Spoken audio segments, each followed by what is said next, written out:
Fabric వచ్చేసి మనకు లాపెటా silk trending అయ్యే సీక్వెన్స్ మోడల్లో ఇంకొక శారీ తీసుకొచ్చాము. లావెండర్ కలర్ లో ఉన్నది. ఇది పళ్ళు డిజైన్. శారీలో మనం బార్డరింగ్ చూసినట్లయితే మనకు ముఘల్ థీమ్ లో ఇవ్వడం జరిగింది. ఇది శారీ యొక్క blouse. Hi, welcome to Dayal silks and fabrics. ఇప్పుడు ట్రెండింగ్ అయ్యే సీక్వెన్స్ మోడల్లో ఇంకొక శారీ తీసుకొచ్చాము. ఒకసారి శారీ చూడండి. రిచ్ లావెండర్ కలర్ లో ఉన్నది.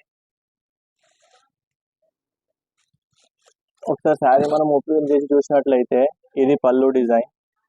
పళ్ళు డిజైన్ లో కూడా టజిల్స్ ఇచ్చాము. ఇది చూడండి శారీ. ఈ శారీ ఫ్యాబ్రిక్ వచ్చేసి మనకు లాపెటా సిల్క్. శారీలో మనం బార్డరింగ్ చూసినట్లయితే మనకు ముఘల్ థీమ్ లో ఇవ్వడం జరిగింది. శారీ మొత్తం బాడీ పార్ట్ చూసినట్లయితే గోల్డెన్ జరీతోని చేయడం జరిగింది. ఇది శారీ యొక్క బ్లౌజ్. బూటీలో బ్లౌజ్ ఉన్నది. డిజిటల్ ప్రింట్ లో ఇచ్చారు.